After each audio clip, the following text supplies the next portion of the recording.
This meeting will come to order. Welcome to the June 18th special called meeting of the Rutherford County School Board. You're all very welcome to be with us tonight, and if it's the pleasure of the board, I'll be leading the pledge tonight. I hadn't had the opportunity to do it in a while. Ladies and gentlemen, if you join the board, I pledge allegiance to the flag of the United States of America and to the republic for which it stands, one nation under God, indivisible, with liberty and justice for all.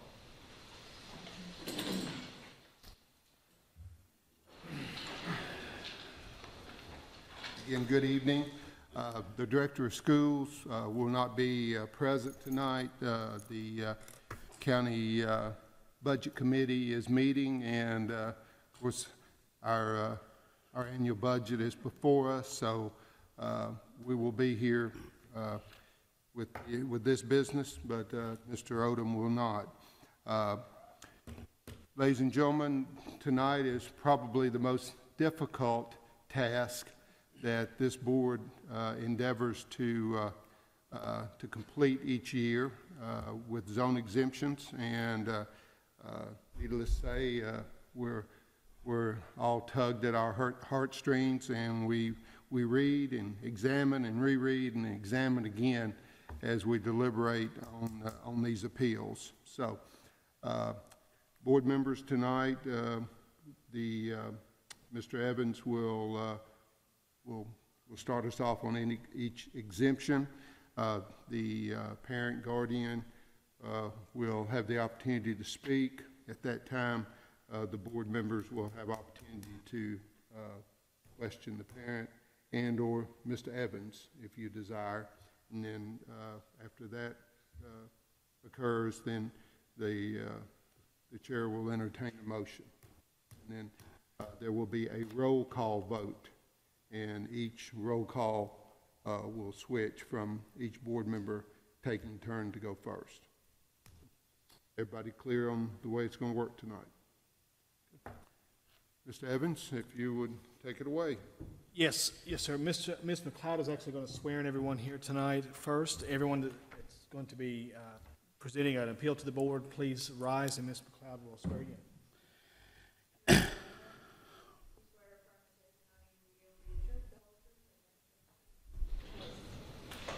Okay. As Mr. Blair said, this is never an easy night to have. We have a lot of great schools, and you know, it's never fun to tell a parent that they can't go to the school that they want their child to go to. We do take a look at the recommendations of principals, what parents have to say, capacity issues, a number of factors that we look at. You'll see this year a number of these involve student athletes, and the high school principals as a whole have been pretty consistent this year with watching those issues and trying to watch students moving around who are also into certain athletics. And so we've been trying to look at what principals had to say and what parents had to see if there's a legitimate hardship there, and that's what we're here tonight. Of course, the parents will explain that on their own in just a minute. So the very first appeal we have tonight is for the Rhodes family. Please come up. You have unlimited time. Feel free to state your case. Unlimited time. I'm just going to give them a very quick summary, and then you're welcome to tell them your reasons. But they are requesting a zone exemption for their child to go from Stewart's Creek to attend Stewart's Creek High School instead of Smyrna High School. The reason the request has been denied is because Stewart's Creek High School is expected to be at capacity for 2015, 2016. We've had a number of requests similar to this one, and we have, unless it's some other part of board policy, we have turned all of those down. Mr. Rhodes? There's several reasons. I guess I'll kind of just share probably what comes to my heartstrings the most. I do want to let you know that one thing that my wife and I was able to do before we started to do this, I actually went and met each one of the principals, both at Smyrna High and both at Stewart's Creek, and explained to them, this was before the school year had let out, and just let them know of my concerns, what I was wanting to do. They did both inform me that per instruction from the folks above them that they would have to write a deny, but all of them said they were fine with it, but were writing a deny upon what they were told to do. I'm Jim Rhodes. This is my son James, my wife Tasha.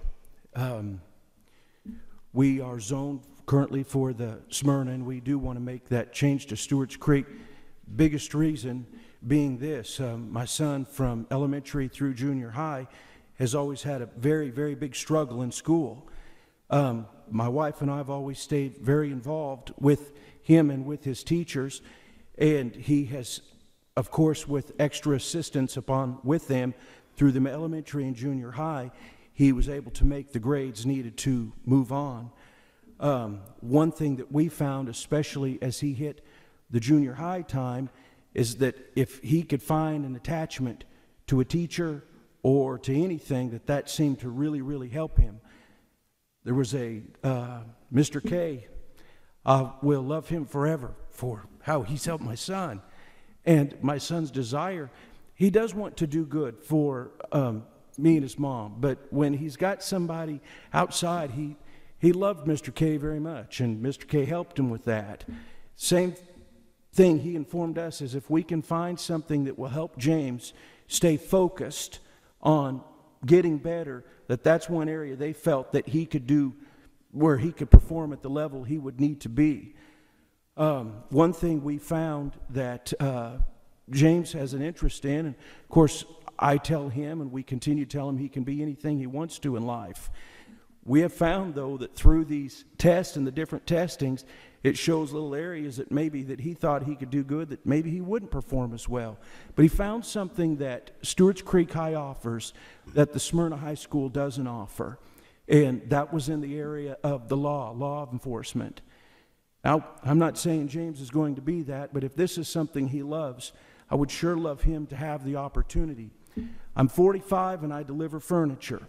I don't want my son delivering furniture when he's 45 years old. I didn't have somebody to stand in my corner and fight for me, though they did the best of what they could. I want to make sure to give James the greatest opportunity that he can to where he can succeed. I feel these next 3 years, 4 years in high school, will define very much of who he is and everything he does with the rest of his life. Where he works, who he marries, everything. I want to set my son up and give him the best tools of what he can to succeed.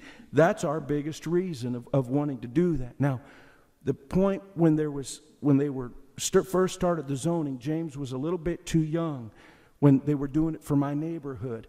There were some in my neighborhood that were able to get that exemption, but James was too young, and he, at that point, my understanding, in fact, when we came here and asked for that zoning request, they said you can't do it until it's James's time to go to that school. So we knew ahead of time that, we've been watching out and making sure, anyway, getting to the point to where we can make this happen. That's the biggest and most important reason. There are other reasons, and this being this, we have 2 other children that go to Stewart's Creek. My wife works, she keeps teacher's kids, so she starts at 6 in the morning. One thing that would help us is because of where the schools are located, where we're located, where we live, and where they're at, it sure would be nice to have them all in that spot to where that we can pick them up and drop them off at that time. Our kids are normally involved in everything that they can be in, and so a lot of times that's not where they can, right at the end of school, where they can't ride the bus. It's probably the biggest reasons right there. I'm sure I will sit down and realize I left a bunch off, but I would just say the most. I know, like what you said, sir, this is probably the hardest thing you do. I think it probably is because you see parents who want the best for their kids. I want the very best for my son. Like I said, I don't want him doing what I'm doing. Every dad wants their son to do much better, be much more than what he is, and that's what I want for James. One thing I do want to mention, too, and this was important to us, that my wife was able to attend the orientation for the Stewart's Creek High School. And one thing that this is really what edged us on, too, is they informed us at that meeting that there are things that Stewart's Creek High is doing that's not done at all the other schools, being a new school that helps prepare them even for the taking of tests, examining, and helping them for college preparation. I know each and every school probably has something along that nature, but again, this was something they were doing at Stewart's Creek that they said that goes beyond all the other schools. I want that for him. Of course, as my son, good student, never been in trouble any of the schools he's ever been at. In fact, through the years of even in elementary and in the junior high, we would get phone calls at night from the teachers saying, I know his grades don't always reflect it, but if people could see how hard he works, you would be very, very proud of him. Again, that's what I'm saying. He'll do his part, and all I'm asking is that maybe y'all would consider and help him get to that point where he can be the best. Mr. Rhodes, something I meant to say when we started this process to remind everyone what Mr. Evans said, that all of our schools are very high achieving and exemplary programs, and that the board in the past has really tried to stay true to the zone lines unless there was a very compelling reason. And I just wanted to remind the audience that in our history, we've always looked for a very compelling reason. So. Yeah, and I think I fall right on that zone line, sir. I'm right across the street from it. Yeah, sir. Mr. Hodge. If I understood you right, you got two other kids already at Stewart's Creek? Yes, sir. 8th grade and 6th grade. Oh, that's middle school. Middle school, I'm sorry, yes, sir. One of the primary reasons he wants to go because of school law. Yeah, oh, yes, yes, sir. That, by the way, that's the only course, they don't offer that at the other schools. That's one thing that this is new for us for high school, but it's just something they offer there and not in the other locations. What year did it start? Well, on the registration form, it shows that he's something he can take right now. He can start in those classes now. But just based on what I've seen, just because it's our first year and he's not entered that high school yet. There's a pathway involved with that, and I'm sure Mr. Zago could elaborate on how those play together if need be. Is there? There's a pathway there. They streamlined the pathways last year for CTE classes. As freshmen and sophomores, I can check with them if they would like for me to, but I'm fairly confident that Smyrna High has those same freshman and sophomore pathway beginning classes. The majority of the CTE classes have similar freshman and sophomore classes. And then they work into their junior and senior year, or the last semester of their sophomore year and junior year into that, but they would be the same as freshman class. The junior and senior year is where he would actually get the classes that Smyrna doesn't actually have. Okay. I guess another concern I would have, when the other two come along, what's your plans on those two? We would want them to be able to attend the same school. Yes, sir. As far as the pathways go, that's similar to what we had with the dental program. We've talked about that before, where they take a health sciences course the first couple of years, and then they go into more of the specialty course in the upperclassmen years. We have had some of them we allow.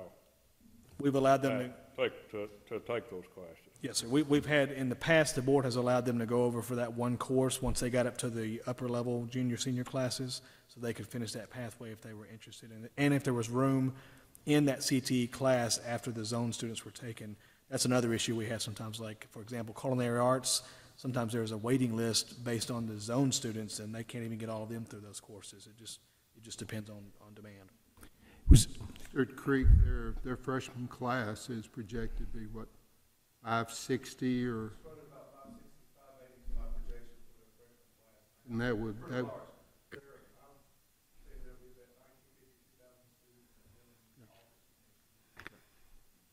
that is definitely at capacity.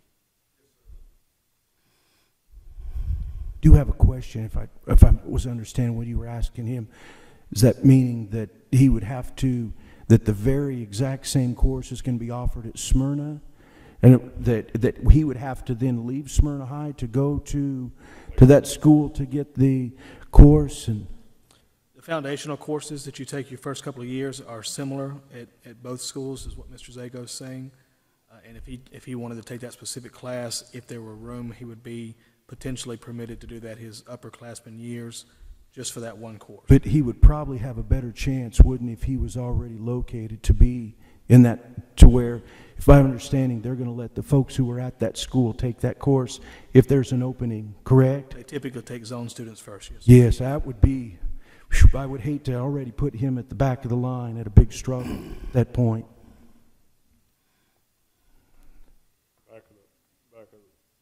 Back of the line? Well, meaning that if they would make sure the students who were zoned for that get the first option, that he'd already be behind the 8 ball being at another school. But if you move him over there, Yes, sir, then, move him over there on his own exemption, he may be moved ahead of his already zoned for that school. That's the flip side.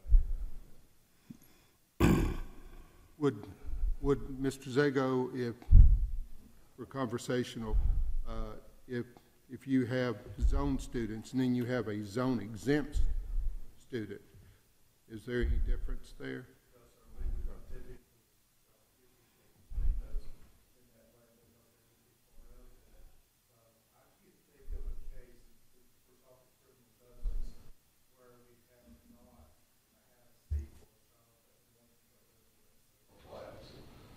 And we're also predicting what's going to be there 3 years from now as well. Well, the issue that we continue to have at Steers Creek is that it's going to be at capacity this next fall. And to add to that, there were several, about an 800 properties over there on that road recently set up for 12, already slated for 1,200 and approved for 1,200.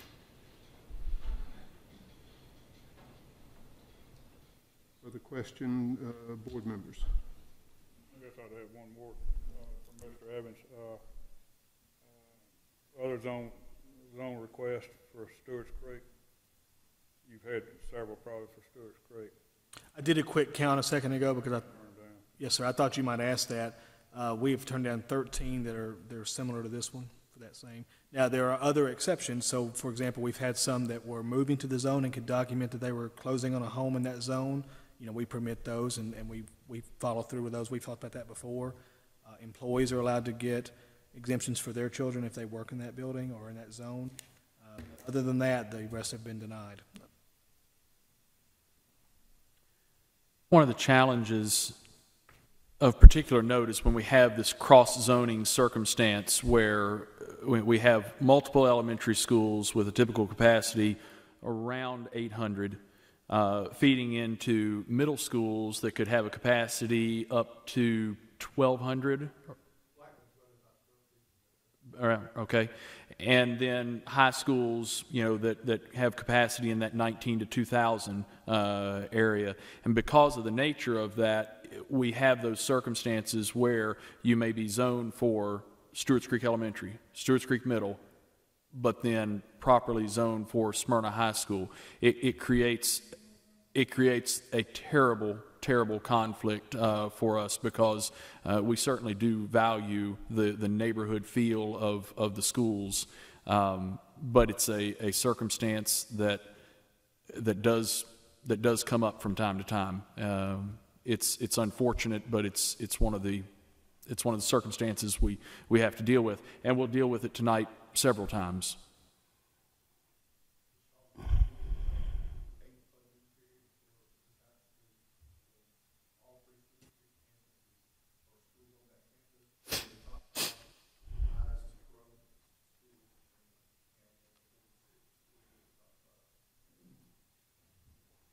Mr. Rhodes, I noticed that you put on here that he desires to play freshman football. yes, sir. Did he play at Smyrna Middle or Yes, sir, he did. last year? Yes, sir. Mm-hmm. Do your other two children play any sports?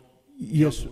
my son, who is a year younger than him, well, 16 months younger than him, but a grade younger than him, also plays. Yes, sir. My little girl tried out for volleyball, didn't make it, but will probably try out next year too. I'm going to address this now. I don't have any idea what kind of motion will be made here, but I want to address this for not only for you, but for the other families in the room.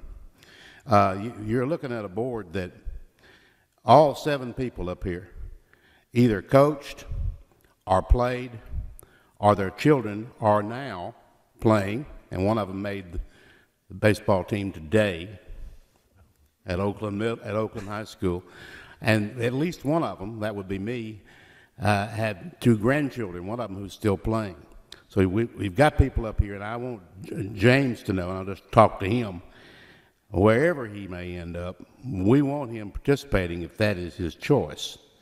And not necessarily just sports. That could be band, that could be ROTC, it could be a lot of things. But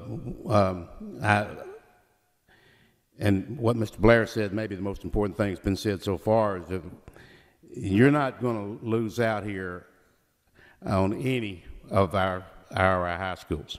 Okay, they're all pretty good places to be. I appreciate you being tolerant. I was talking to others in the room as well as you. I'm not going to say this again, so this is it. I appreciate it. Thank you. One thing, if you don't mind, Yes, sir. was the gentleman that had such a huge impact on my son. And of course, we seen, again, as a parent, and if you being a parent, I'm assuming you were a father, and you hope to raise your kids and they be the best they can be. And when you see them go beyond something that maybe you taught them or helped them with, and how much it means, and the gentleman who had such a big impression on my son's life was actually the coach of Coach K of the football team there at Smyrna High, and at the Smyrna Middle, and I we'll never know the impact. We've seen what it did, and we've seen the turnaround. We know the personal investment that man made into my son's life beyond the football field, of just being there to encourage him, hold him very accountable, and just that personal relationship really made a big difference in my son's life. It does make a big difference. We were told that the program at Smyrna was even a greater program than that of Stewart's Creek, where my son also knows, and I have a feeling does also not want to do what I do, but wants to be the best. As much as he loves football, still feel that the Stewart's, I know all programs are great. It's just a school that he really wants to attend, and we'd like him to attend. If you consider it, please.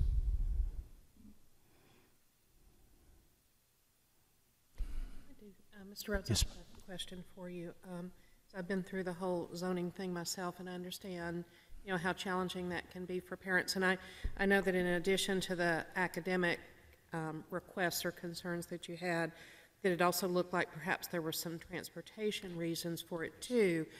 And I guess I'm just trying to understand, because I know when you get a zoning exemption, of course, you have no access to bus service. So curious how that would resolve. I understand maybe the afternoon pickup, but also having had children in sports activities in our schools, I also know that very often they don't necessarily practice after school all year.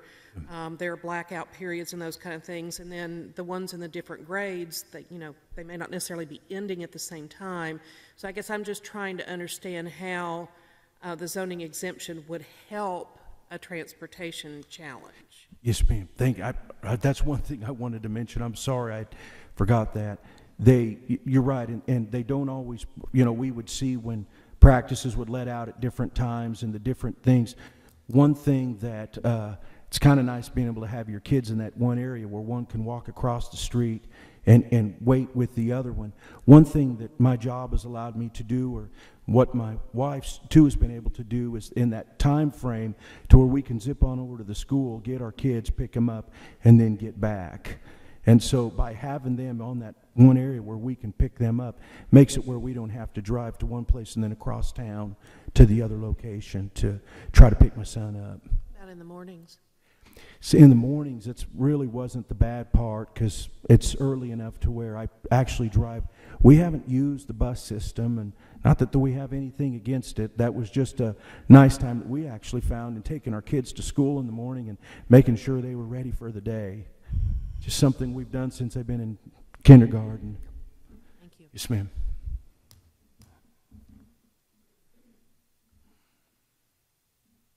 Any other questions? Mr. Chairman, in spite of the excellent presentation that Mr. Rhodes has made, I move that we deny the request for zone exemption. Noted. Mr. Holliday? Second, Ms. Young. Any further discussion?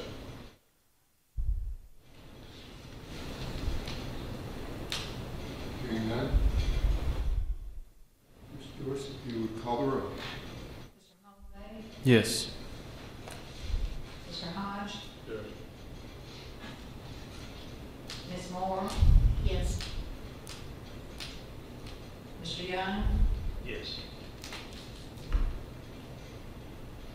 Mr. Jordan? Yes. Mr. Estes? Yes. Mr. Blair? Yes.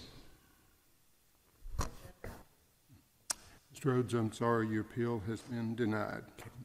And, but I'm sure everything will work out. Just, you know, we have excellent schools, and I'm sure it will be a good situation for you. One question, if I ask it, will I get a letter from the thing? Because I think my next thing is I can go before a judge. Is that correct? Yes, sir. A letter will be out in the morning. Okay. We'll explain to you the last step if you would like to take that. Guys, I appreciate you letting me have your time. I know that you made the best decision that you felt, and I'm only standing here to let my son see that I won't even quit at this point, that I still feel that our next step could be successful. But thank you for your time very much. I Very appreciate welcome. it. Thank you, sir. Mr. Evans? Okay, our second appeal tonight, parent Terry Newbury requests a zone exemption for her child to attend Smyrna High School instead of Laverne High School. The request has been denied because the Laverne principal recommended against the exemption for athletic concerns. Ms. Newbury. Feel free to take your time. Hi. I'm sure you got all my letters and my request from my daughter to go to Smyrna High. She does want to take a culinary class because she loves to cook and she wants to enhance herself in that field. But you know that she made the cheerleading team and she wasn't supposed to. We didn't know. We thought we could try to get the zone exemption. She didn't want to miss the opportunity because cheerleading is what she loves. I mean, she loves to cook too. She wants to be a chef, but you know, things can change during high school, but that's what she wants to do. But she also wants to be a cheerleader. And I just want her, the best for her. You know, I see on your motto, it says, empowering today's students to grasp tomorrow's opportunity. And that's what I want her to do, to achieve, you know, to get her goals met. She wants to go to cheerleading to hopefully get a scholarship through that, to get to college. And I'm just hoping you folks say yes.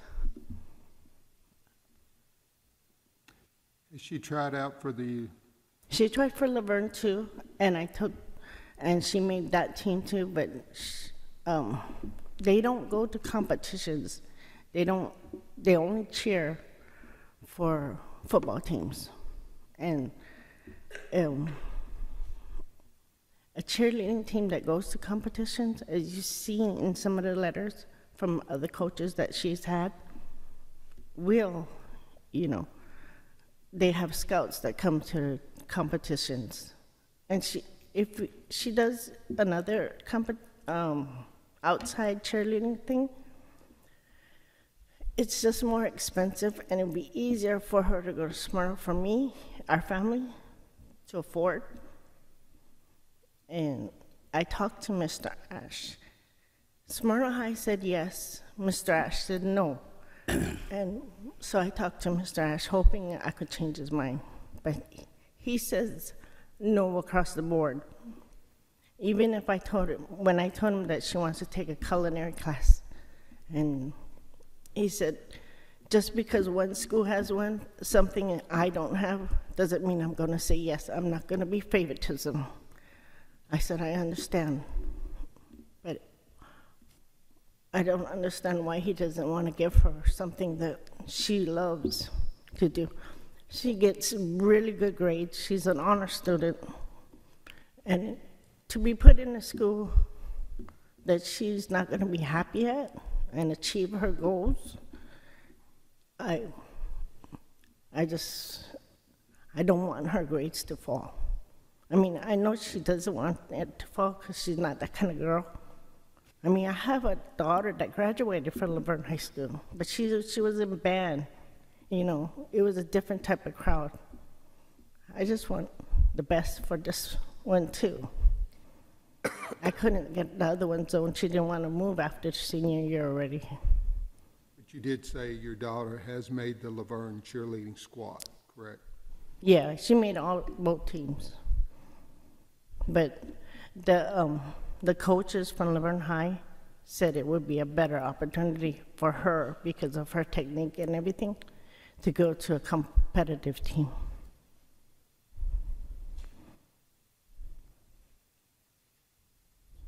One thing to note, Mr. Odom, this is one of the examples when he was reviewing this that said that the culinary arts classes are some of those that typically fill up very quickly and have a waiting list. This is an example of those.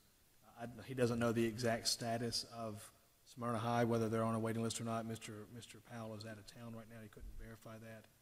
But he did say that it's such a popular course that they do fill up pretty quickly, typically, just so the board's aware. Thank you. Any questions?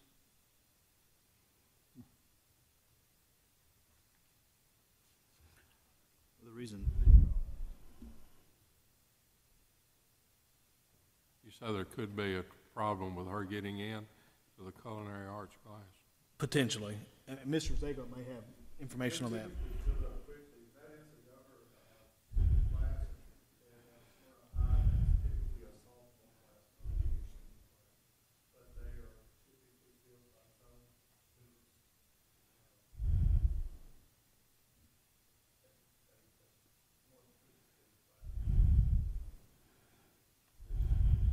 Form here that she was denied by, is it Mr. Ash? Yes, sir. For athletic reasons. If she's on the competition cheering teams, how many Rutherford County? And it's a NCAA sport. Cheerleading, I don't believe, is a NCAA sport. And I couldn't answer how many of the competitive squad we have. Some schools have more than one. Some may not have any. I don't know. Well, I could only think Siegel has one. Well, I know that Blackman does because they go to Orlando every year. I just want her to go to Smyrna because I can take her to school and I can pick her up anytime because what I do for a living, I can fluctuate my schedule. Typically, this board has not approved zone exemptions for extracurricular activities. I know. And that's been and I haven't supported those opportunities in the past. I've tried to maintain the zone lines and since your daughter has made the Laverne High School cheerleading squad, she does have that opportunity to cheer. Yeah, but they only do football teams. They don't go to competitions. But I'm confused about this course. Laverne High School does not have a comparable course. Is that correct?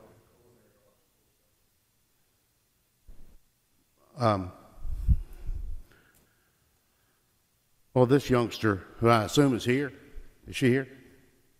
I know she can't speak. I guess she wasn't sworn in. I compliment you on your grades, young lady. I wish it was mine.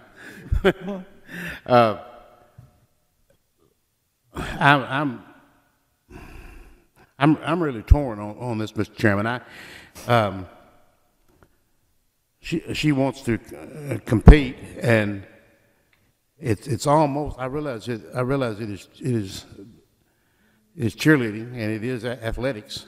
I get that, but on the other hand, I hate to be a vote against not giving her opportunity to enroll in really another level, and she has made both teams, and that was the next thing I wanted to really come to, because this is going to come up later. There is a problem when we have youngsters. I don't know whose fault this is, and I'm not sure there is fault, but they go somewhere and they try out, and they try out as your daughter did at the wrong school. I know. Okay, and now she may or may not. I think she did, but she had applied for a zone exemption before that. But obviously, since we're holding the hearing tonight, the appeal has not occurred yet. So what does she do, or what does the athlete do? Does the athlete just stay home and not try out at all, and then if it is approved, She missed the opportunity. you know, the tryouts have already taken place. So really, I don't think that a coach should allow anybody. I think that's the only solution, to try out without knowing the addresses and whether they're in that zone or not. And that's tough sometimes on coaches, and I'm absolutely sure this is not you. Please don't take this personally, but not everybody tells the truth. Oh. You understand what I'm saying to you? I And they'll tell the coach, oh, you know, I'm okay, and then they're not No, okay. I told her, Oh, I know you did. That's very obvious. But at any rate, I'm concerned that really we're going to be the last, well, I guess the last voice in taking away her opportunity to do this. I don't know that I can vote for that or not. I'll sit here and think about it. I appreciate your time and your presentation. Mr. Jordan, I would say that they are not supposed to allow athletes to try out if they're not zoned. They're supposed to, and this parent did notify the coach that she was not zoned, and the coach explained in her letter that because she had applied for a zone exemption, she thought it would be okay. Mr. Powell has addressed that with her, though, that she Good. happen because of these situations. We've had it with band before, sports, other things where they, you know, because the kids, they get their hopes up when they make a team or whatever. And that's, so we have told them, Mr. Tackett has addressed that with the athletic directors. They're not supposed to allow that. I'm glad to have that information. We're going to have that same thing here just a little bit later on football. And so I hope that rule is followed from now on. It really puts you just said it. It puts a lot of pressure on the athlete, who then is, well, I made it. I'm in good shape, and really they did not. Mr. Evans, I have a question, if I may. Please, ma'am. Thank you. Is it typical, because it looks like these tryouts were done really early. Is it typical to see that they'll hold tryouts before we've made decisions, final decisions? It varies on by zoning exemptions? It varies by sport. We do start taking exemptions the very 1st of February, so these were available February 2nd. It fell on a Monday this year. Normally it's February 1st. But yes, it depends on the sport. You know, some of the fall sports, they go ahead and try it early spring. One thing I did notice in your correspondence to Mr. Evans and Mr. Odom, there is a strong emphasis on the cheerleading and the competitive aspect in culinary arts. It's mentioned, but it's not at the forefront I understand. as the motivation as cheerleading is. Mm-hmm. I I'd understand. be still correct on that, since that's what. That's what yeah. Okay. But Mr. Did, Hodge? Oh, I'm sorry. Your daughter, was she on the track team last year? On the Rock Springs. And she's not going to be on the track team in high school? She decided not to.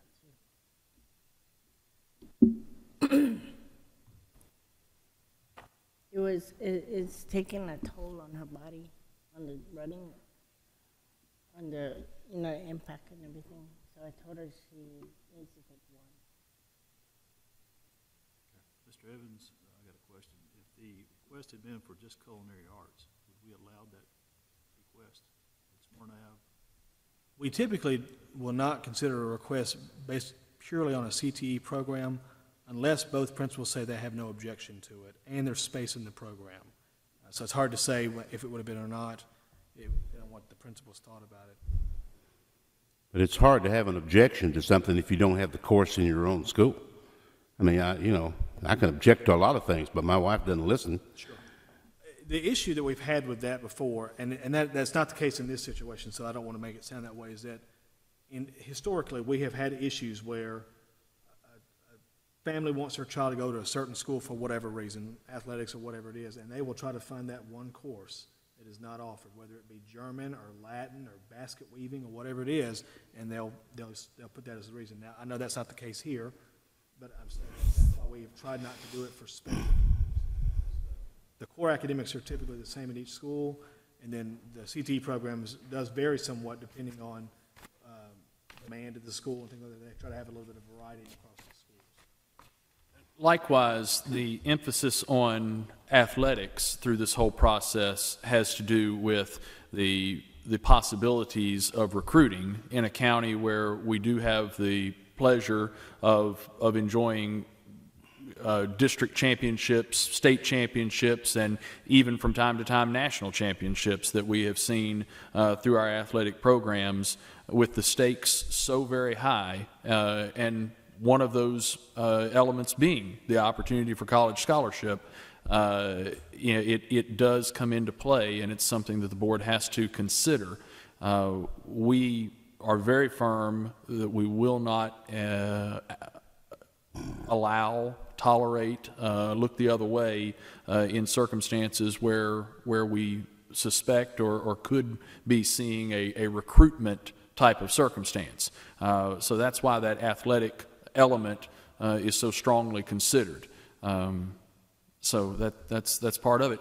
And I think that it's appropriate and refreshing that cheerleading is acknowledged for its athletic effort, and it's a sport. There's plenty of activity there. One of the circumstances here, and when we talk about the difference between competition cheerleading and cheerleading that takes place at Laverne High School, it's this extra effort. It's the extra training that takes place at some of the other schools. In fact, I think maybe most of the other schools have off-site gym training, and the board has taken a look at the safety circumstances and things about that. There's also a financial investment related to that. In looking at this, I took the opportunity to have a conversation with some people that are involved in this, and it's that financial burden that is really the reason why we don't see that competitive cheerleading squad at Laverne High School as opposed to at some other places. So that's part of the dynamics that are going on here. I did also learn, just for the board's information, that there are still opportunities for competition cheerleading squads outside of our high schools. That's what she's in too, because if she quit Laverne cheerleading because they don't go to competition. So I enrolled her in another competition squad, just in case you guys say no. But it's more expensive. He's in a competition squad now. Yeah, but it's like twice the amount compared to Smyrna. That way she can, if she goes to Smyrna, she's on a competitive team. I don't have to pay as much. You know what I mean?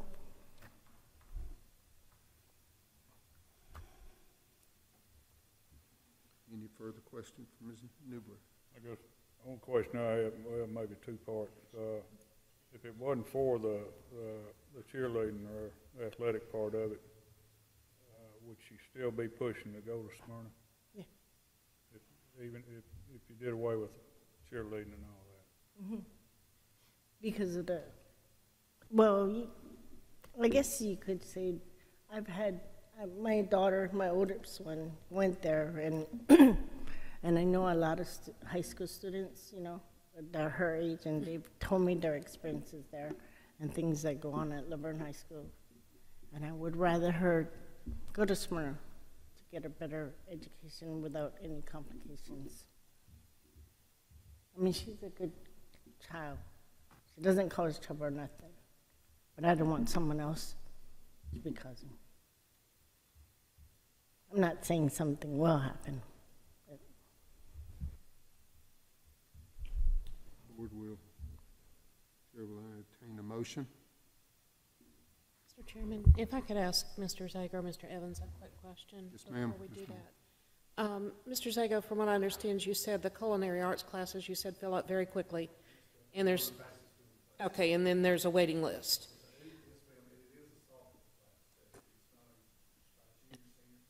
Okay. So how does the ranking happen? I mean, in other words, how does it get decided which kids get access to the class? Is it a first come, first served basis? Is it grades? Okay, but I think you mentioned earlier, though, that like if a child's at that school on a zoning exemption, in other words, they're not zoned for that school, that they would not be at the top of the list. Okay. Probably the same way that they were sophomores, they'd already established as a that school, but once again, I know we turn away culinary arts students in every situation. Okay, thank you.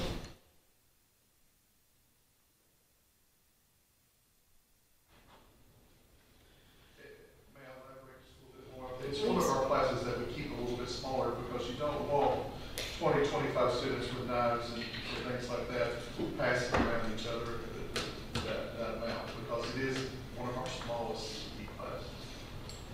It's a safety issue. Mr. Chairman, I think that GWAA does recognize cheerleading as a sport, do they not?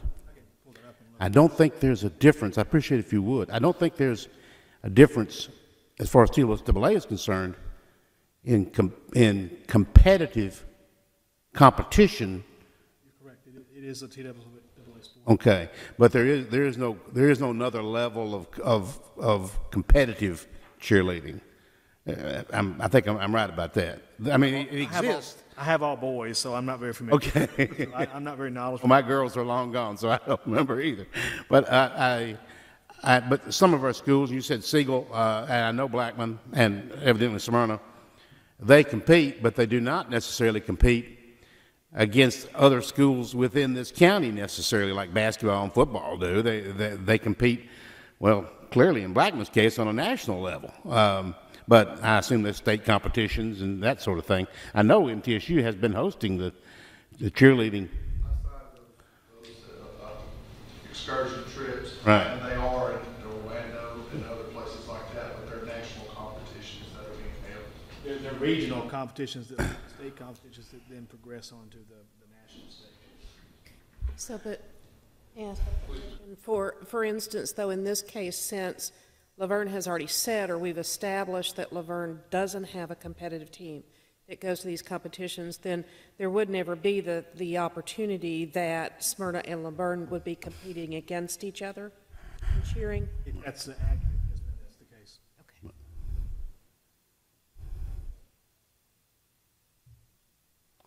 Well, I'll make a motion, and I'm going to make it because I do not want to deny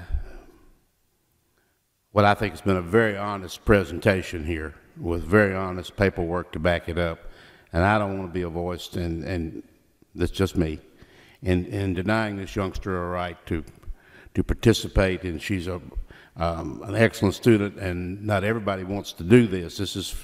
This is fairly rare talent, really, that evidently she possesses. And I'm going to make a motion that we grant this and allow her to attend.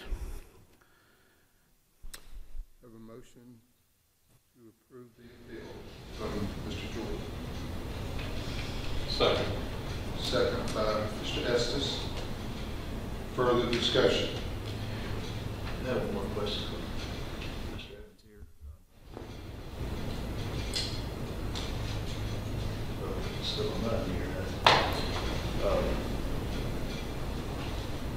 Mr. Young, if I may, give you a moment. I want to point out that we've already heard that there is a due process beyond the examination of the Rutherford County School Board that is available in this. And as we consider each of these, we are establishing credible argument for, what each one does and the merits of each one. It is not solely on the individual circumstances of this consideration, but also the greater responsibility as a board member that I'll cast my vote. Yes, sir. I just want to clarify, did Smyrna have open enrollment, or are they considered full? They are not at capacity. None of our zone schools are open enrollment. I mean, there's all of them have a zone, but they are able to take zone exemptions because they do have capacity.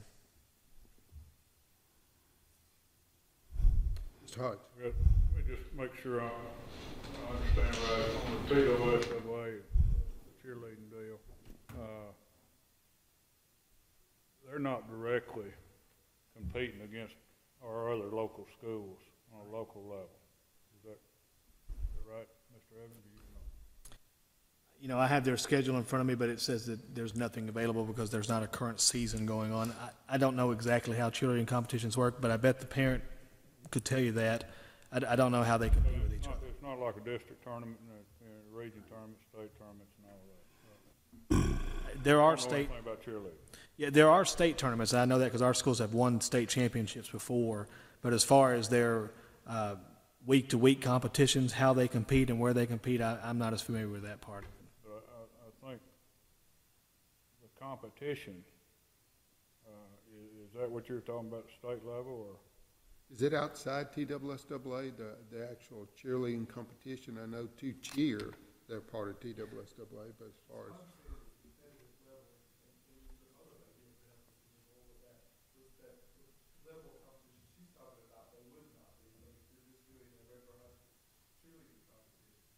They would be competing within the state of Tennessee against each other for their standard cheerleading. Is that correct, ma'am? Yeah, and they do compete. That's my understanding of that. If I may, I don't know if the board will recall, but in examining the off-site training cheerleading issues that the board took a look at my request, I looked into this. The issue is that TWSAA is not the adjudicating body for any competitions. They do have TWSAA regulations and guidelines for safety of cheerleading as a sport activity, call it what you will, at our high schools. That's where TWSAA stops. So you are never competing against one another in TWSAA sanctioned competition in cheerleading. What you do compete against one another in is either USACA or NCACA, which are outside entities that will put together these. And there are two entities, and one of them is a USA and one of them is an NCA. Those two entities will sponsor these competitions. They will sponsor them on a regional level, on a state level, on a national level. And when we hear that Blackman High School won the national cheerleading competition, they won either the NCCA or the USACA, and I won't get those acronyms exactly right, but they'll win one of those sanctioned competitions.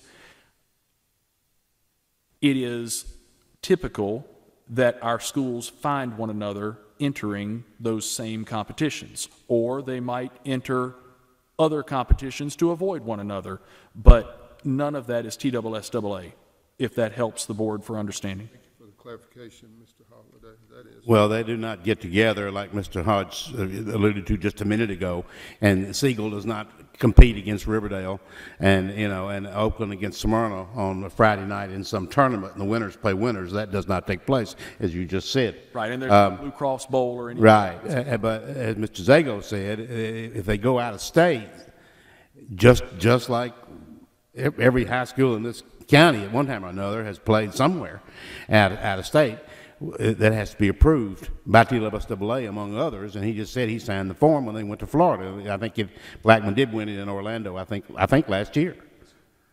It would be similar, in a sense, to the way the bands do it. There are various competitions that are around the region or the state, contest of champions, things like that, and they kind of choose which ones they're going to go to, their schedules, and go from there. In some ways, it's similar. Another similarity would be what we may be real familiar with in baseball. There's the high school team, and then there's travel ball. And even our high school athletes may finish their high school league and then have a travel team that they play on through the rest of the summer.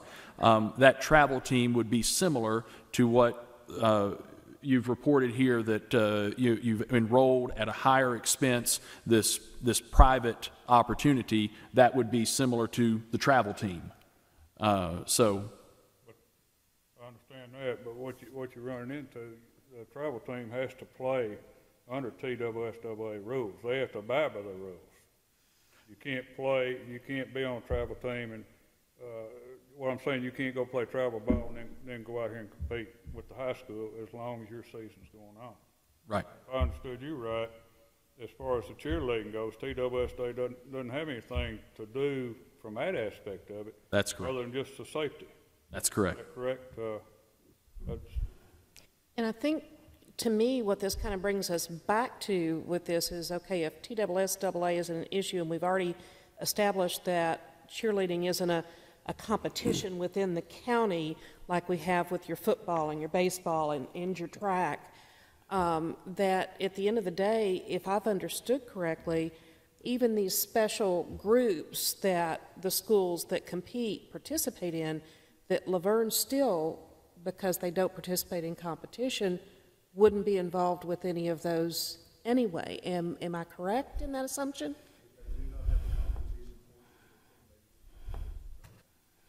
Mrs. Newberry, is that your understanding, or? Mm-hmm. They don't go to competition at all. They only cheer for football. And to clarify, TSSAA listed separately that all the other items are listed as sports, either fall, winter, or spring. Cheerleading and dance is listed as an activity, it's a separate category, so that explains it. Well, it's not actually, it falls in the same class as band and some of these others we're talking about. It's not even though it's athletic, don't get me wrong, it's not listed as what we call athletic. It's not listed as a sport, no, sir. But when you use, I'm sorry, Mr. Hodge. We're turning them down because of athletics. We're turning it down because the principal recommended against it. I understand that. So, yes, sir. Bottom line is athletics. My understanding, yes, sir. Oh, and what the principals are looking for, based on my conversations with principals on various zoning exemptions, is that they're looking for an underlying hardship that justifies why an exemption should be approved. And when they don't see those severe types of hardships, like, for example, like a medical reason or something like that, they tend to not recommend in favor of them, especially when you're dealing with excellent students, because, of course, they want to not lose their great students. They want those students to be in their buildings too, because it contributes to their environment as well. I understand that, but we got one principal that approves it and one that denies it, and then we got another one we just went where they both been told to deny it, so, In those situations where they've been told to deny it, it's because of the board policy that says that when a school or a program is at capacity, that they're not supposed to recommend in favor of those. Again, unless there's some sort of underlying severe hardship or exception that should be made for those that are prescribed in the board policy. But yes, sir. We have a motion on the floor to approve the appeal. Are we ready to vote? Ms. Joyce, if you'll call roll. Mr. Estes? Yes. Mr. Young? Yes. Mr. Hodge? Yes. Mr. Jordan? Yes. Mr. Holliday? No. Ms. Moore? Yes. Mr. Blair? No. Motion passed. Your appeal is granted. You'll You'll get a similar letter from me, but it'll say it's been approved. That's your ticket in to register. Thank you so much. Have a good night. Thank you. Thank you. Okay, our third appeal tonight is parent Melissa Alford requests a zone exemption for her child to attend Siegel High School instead of Oakland High School. The request has been denied because the Oakland principal recommended against the exemption. The programs the parent has requested are available at Oakland High School, and the student is also a multi-sport athlete. Good evening and welcome. Thank you. I'm going to let my husband talk about it. Thanks. First, I'd like to say thanks for having us and giving us the opportunity. I know it's in the rules, but still, thanks for hearing our appeal. As mentioned, we've applied for our son Evan to attend Siegel versus attending Oakland. We submitted in the normal paperwork and got approval from one school and got a denial from the other. The accepting school was the school that gave us the approval, and the releasing school was the one that stated the denial. And under my initial paperwork that I sent in, I actually did two of them. The first one I think I probably got upset and threw away, but because I can't find it. But it simply, principal declined C sports. So I talked to the office secretary at the time and asked her, could I, get an opportunity to speak with him, because this isn't sports related. The only reason why I put the sports information down was because it asked. So she said, well, the best thing to do is to just kind of give us a summary of what your appeal is and why. So I did that, and again asked for an opportunity to meet with him afterward. I got a call probably a couple of hours later saying that everything was ready. When I got to the car, of course, it was declined. I, at that time, went over to talk to the folks at Siegel, where we were trying to get in, and explain to them exactly what our situation was, what we had, what our request or what our appeal was centered around, and they understood, and of course passed the information on to the principal for acceptance. It has come very clear to me that there is a oversensitivity to the word sports or athletics involving the appeals. Our son is probably, I think he just got to 5'2". He's pretty excited about growing a half inch over the past several months. But he's 5'2", 95 pounds. So sports, did he play sports at his prior school? Yes. Has he always participated in sports? Yes. Is this in regards to sports? No. And I tried to make that clear in our write-up to everyone that this has very little to nothing to do with sports. As a matter of fact, next year, based on some of his, not meeting our home standards, will not even participate in sports, because that's the rule in our house. If in the fall he does extremely well, then we'll put it on the table and we'll consider it. But this is not sports related. It is about the growth and development and long-term, what we feel as parents to be best for our son. And so we've asked that you guys take strong consideration of our appeal from the side of what we feel like as parents would be best in the best environment the best peer group and the best surroundings for our son. Not from a sports standpoint, because if he's the one that helps Siegel win the state, I'll come back and apologize to you guys in 4 years. But I don't think that's going to be the issue. Can he play? Yes. Will he play next year? No. But I say all that to say that our focus is on what we feel like is going to be long-term best for his growth and development. Right now, we're kind of struggling with, some typical teenage stuff, and we're hoping that that the light bulb eventually goes off. This past couple of years, he's been at Middle Tennessee Christian. He's great environment,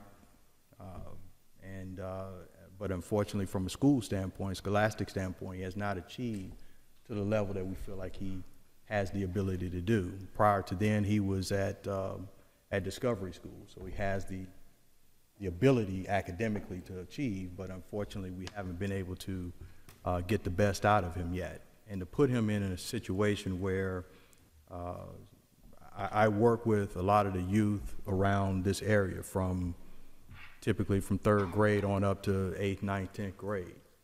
And I know kind of the peer group that he would kind of migrate to at Oakland. And my goal as a parent is to try to put my son in a situation where I feel like that,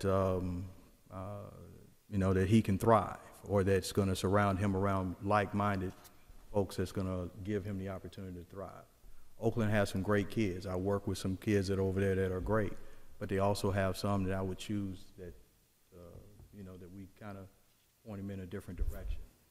And so centered around that, his overall development is kind of our appeal to go to that school. Have you looked at the IB program at Oakland? Right now, he probably would not. He's smart enough, but his grades would not allow him to be accepted. So we're trying to get him in a situation. But the IB program, I thought he's Spectrum, isn't he? That's what we want to try to get him into. Right now, we're at TCS, so I haven't signed him up for anything in the public school. He's taking their standard courses there, and there are courses at that school that they just, that they don't offer. That's kind of because they don't have the student population to kind of segregate. Yeah. At MTCS. At MTCS. Yeah. So he's kind of taking the standard curriculum there. And, the sports is going to be talked about, the athletics, but for me, personally, the zone lines are pretty set, are very strong, and for me, there should be and needs to be a very compelling reason. Maybe that's a term that you haven't used, but that's one I've stuck with over the years. There needs to be a compelling reason to move from one school to another. Sure. So athletics, I don't know that there's probably a heavy emphasis on it between the schools, but as far as the board, I don't know that the board is really that concerned about athletics. We are concerned about schools maintaining a strong student population and everybody being very high achieving, which all of our schools are. Right, and that's if part of our my statement to both principals and to the board was that I don't have a problem with academics at any of the schools here. So it's not centered around that part of it. So when we're talking about compelling, it's centered around more or less the social component of what's going to be best for him in the long run. And we have a daughter that's going into the 7th grade that'll be at Oakland Middle. So we're not trying to avoid the school from that standpoint. Yeah, it's just more of a concern with the peer group. So there has, been a lot of interaction with certain peer groups there versus Siegel just throughout, just activities throughout the years. And that's my biggest concern. I know that the peer group that he would be surrounded with and would migrate to at Siegel would be much better of an influence for him. Unlike my daughter, which is at Oakland, will be at Oakland Middle, which is a leader. You know, she's somebody that I never have to worry about if people are going to follow her. Evan, not so much. And so that's my biggest fear is if he is at Oakland, that influence, and I know that it can happen at any school, but we decrease the chances if there's a lot of familiarity with students at Siegel that we already know that he would migrate to, that he's been friends with throughout, you know, Boys and Girls Club, different activities throughout the city, and the same with Oakland. And to me, it would be, he's going to, I guess, migrate to that peer group because there's already familiarity, and he's not that leader versus my daughter, you know, at Oakland Middle, which people are going to flock to her. And so that's my biggest concern. And that is a huge concern because we already have some concerns with grades, very smart, always test off the charts, but these grades are not good. Our hopes are that we can, you know, we know that the peers, you know, make a huge difference in that. I mean, if you have peers that are, you know, making the grades, that are studying, things of that nature, take school seriously, there's influence there versus if he migrates to a peer group that's not as much of a priority. So, I guess sort of concern I've got, you're talking about the kids at Oakland versus Siegel. You got two different groups. If I understand you right, you got the good kids and bad kids at Oakland. No, sir. These are children that he has known since first grade, that just some are zoned for Siegel, some are zoned we are very familiar with in regards to dealing with the youth for this long period of time that he is actually, you know, some have grown up with. There's been some separation at times just because of what we just stated, because some have gotten involved in some things. I mean, there's a kid we had at our house, you know, numerous times that has been, you know, stolen 2 or 3 cars. So are we going to separate our child from that? That's absolutely. So we know that there's the peer group that he knows that he would flock to, that he's known in all his life. There's kind of been a split as they get older, you know, and, you know, when they go to football games or whatever, he may socialize and speak to the other children, but it's not a bad kid, good kid thing. It's more so, you know, you have a group of kids, they split, you know, they're all part are at Oakland, part are at Siegel.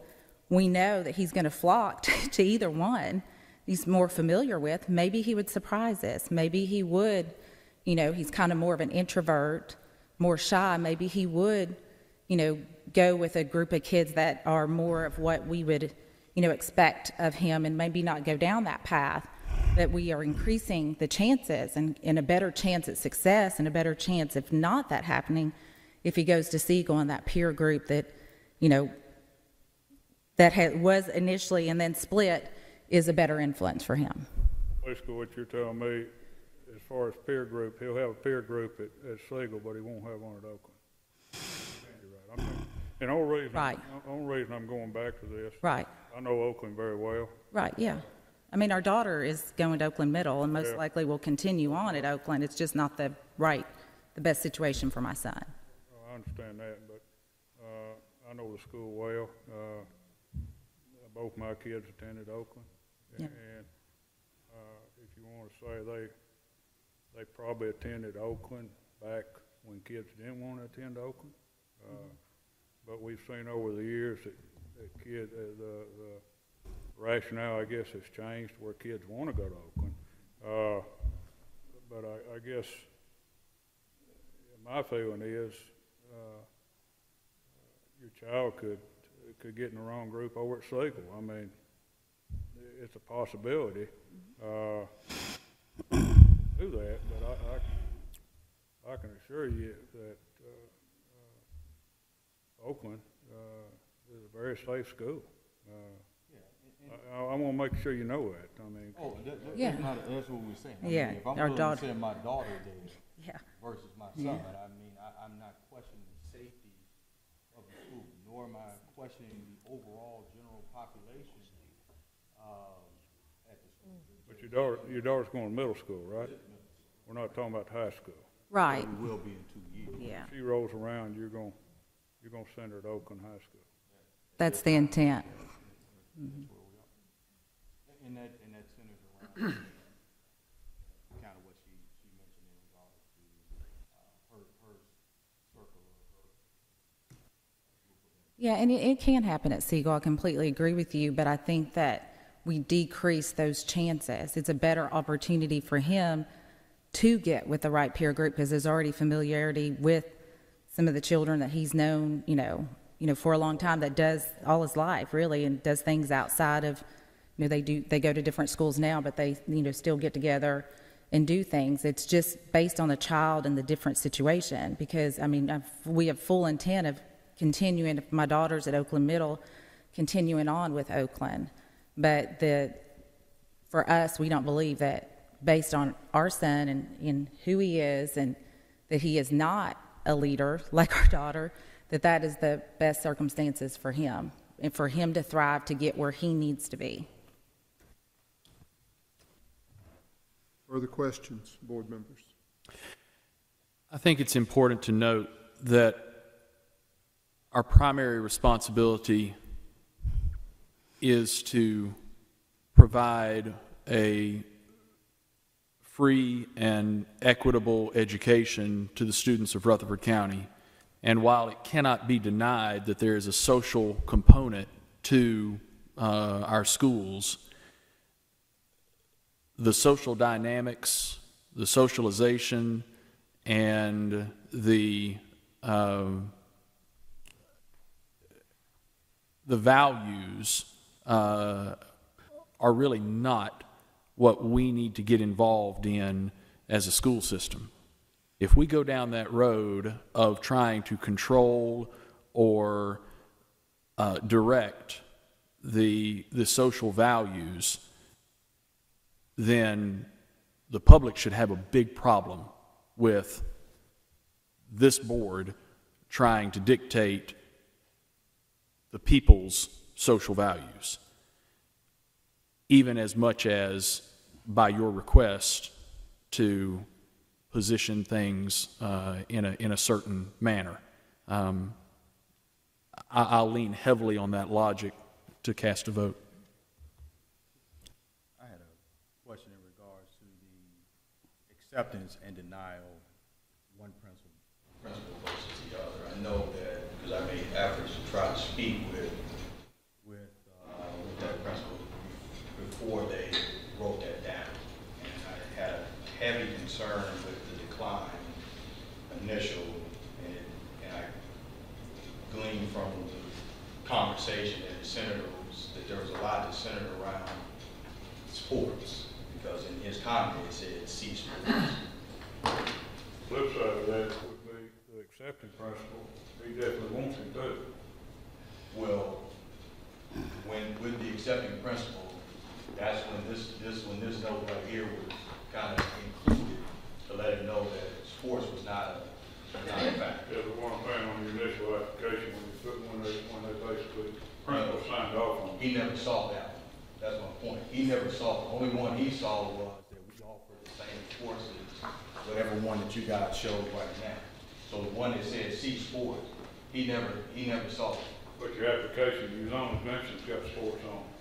Well, just because he asked the question. If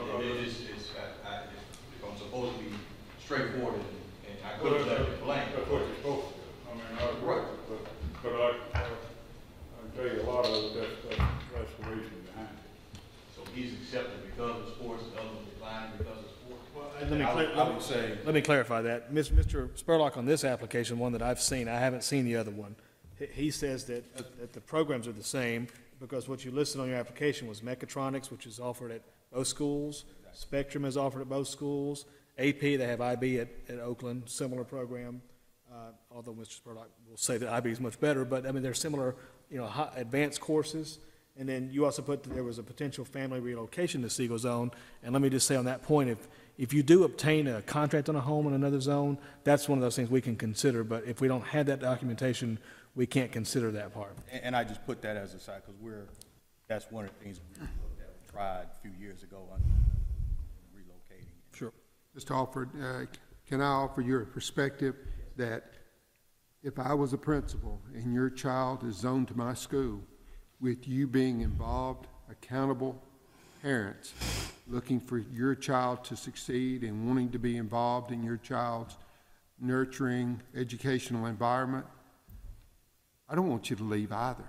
I want you to, I don't care if he's an athlete or not, I want your child in my school. So, again, maybe there's too much preeminence mentioned tonight on sports, but I think the case here is that your zone for Oakland, you have a great young man coming up. That principal wants your child in their school, and they want you as engaged, responsible, and accountable parents inside their school. So I don't know that sports is that big a deal. I would want you in my school because you are going to be participating parents. And I agree with that. The only, I think that your statement is, and this is my perception or the way I gathered it from speaking with the people at the school Oakland, that was not the way that was handled. So I agree with you that if that was his true, sincere approach, I probably wouldn't have as much of an issue with it. But that was not the approach. Well, I understand. I can tell you that I believe that the primary reason that the principal would like your family to be in that school. That is my thought. Board members, further questions? You say you are placing your home on the market, or is that? That's our intent within the next several months. We're going through an awful lot right now, and so. We had it on the market for 2 years, and it didn't sell. So we've taken it off to try to do, some things to it and put it back on. But yeah. But it was on the market for 2 years. Mr. Chairman, I'd just like to say that, and I appreciate the offer of passion about their child and wanting the best thing for them.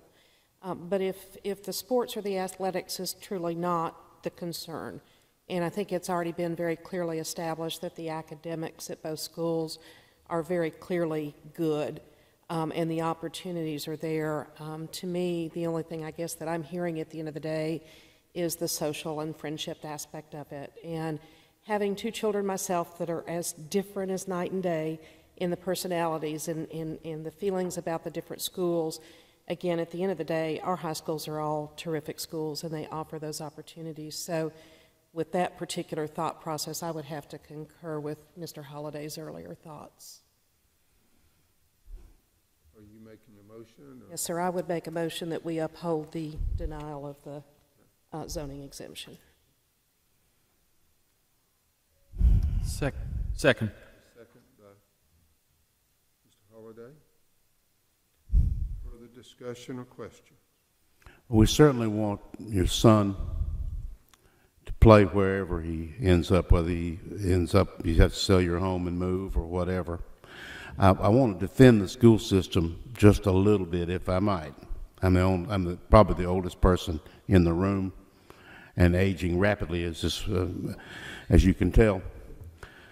Before 1971, if there were any zone lines, they were blurry and violated on a daily basis, and no one paid a heck of a lot of attention. But when Riverdale and Oakland were built and they drew a zone line, this board, none of these people were here, of course, and I was teaching school, but I was coaching. But that line created a disaster, and recruiting began at a tremendous rate, and getting athletes from high schools that had closed, like Christiana and Rockvale and Kittrell and places like that, and the Central High School class had split. My point being that I don't know how long this went on, but for at least a couple of decades, where it was just a real problem, constant complaints, every reason under the world. My point being to you is that although you've been very open and very honest here about athletics and your son and so forth, the public will not necessarily look at it in that light. And I'm trying to be very fair and open with you now. I hope you're taking it that way, because that's the way I mean it. If this were granted, and I'm not going to vote for it either, okay? But if it were granted, he would forever be the athlete at Siegel High School. And people will say, either to him or behind his back, well, he's not even supposed to be there. He's supposed to be at Oakland. He was zoned for Oakland, and they'll be right on one level. And it has been a nightmare but I wasn't here, but this board and the board right before them, and maybe the one before that, has steadily got it more and more in control of. And whether we like it or not, I wish chemistry was in the same level of public eye as football is, for instance. But you and I both know that's not accurate. There's no chemistry page in the Daily News Journal.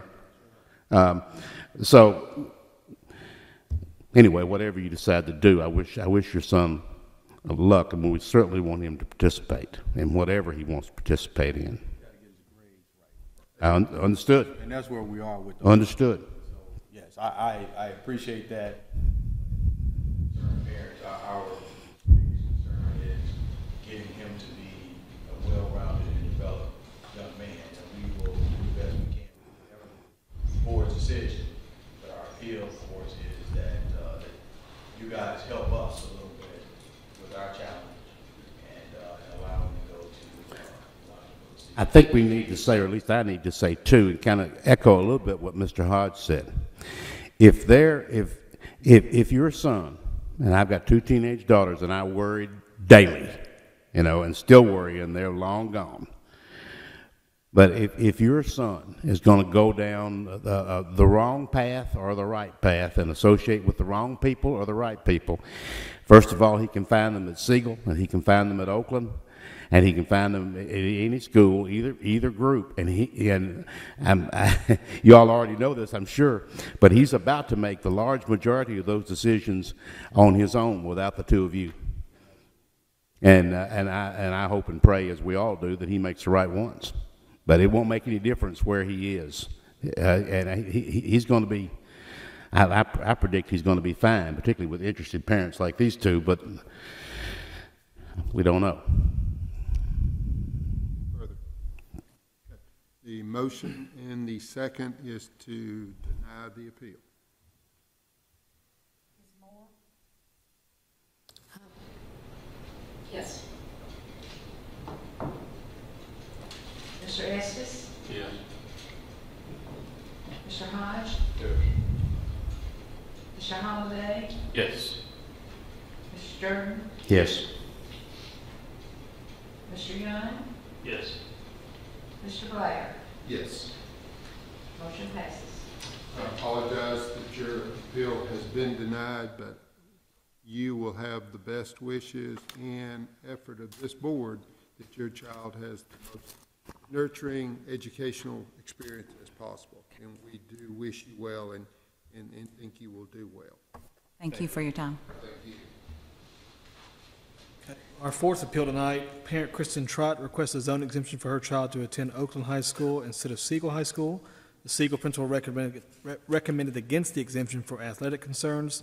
The student, just for a note, has not been accepted into the IB program. And the only reason I mention that is because the board does have a standing policy they voted on that if the student qualifies for the IB program, we let them in regardless of status. So that's the only reason I note that. So there's been no application? He didn't apply. Excuse me. I don't believe, you've not applied for it, no, I don't believe so. I know they haven't been accepted, I wasn't sure about the application. No application. Ms. Tribe, feel free. My request for the zoning was mainly just because of transportation purposes. I've got custody of my two nephews. I work full-time. I've got one going to Oakland Middle in 6th grade in the fall, and we're on the split. We're zoned Oakland Middle, Siegel High.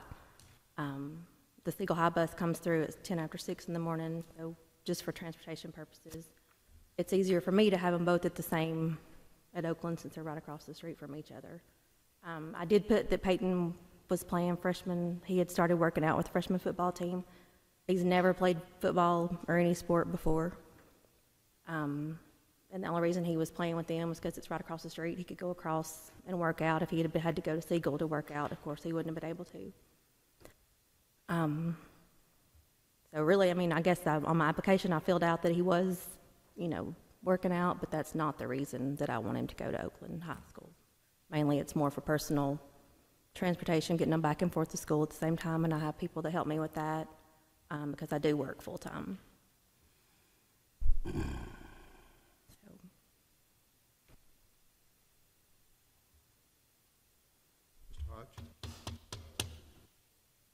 Noticed on your application you had athletic, it was basically playing football. One reason you were turned down. Yes, Correct. because I did put on there that he was working out with the freshman team. He would walk across the street a couple of days a week. But as far as, if that's a reason, he would rather not even play football. And I would rather him not, just because. Basically, what you're telling me, and try to stay on course with everything. Basically, what you're telling me, if he was allowed, let's say take athletics out of it, football and all that, and just wanting to go to the school, okay, no mechatronics or cosmetology or any of this stuff, no CTE courses. Basically, correct me if I'm wrong, Mr. Evans, if that was the case, with no athletics involved, and they got capacity, as long as she provides transportation, she could go. If the principals did not have some other objection, if they both approved it or recommended in favor of it, she would likely be approved? Yes, sir. But basically, he was denied at Siegel because of athletics. Well, the first reason that she listed under the section that says reason for your request was athletics, and my understanding is that's why Mr. Creasy recommended against it. Okay, but if there's no athletics involved, if there wasn't any athletics involved, we probably wouldn't be having this discussion. As long as both principals recommended in favor, yes, sir. Okay.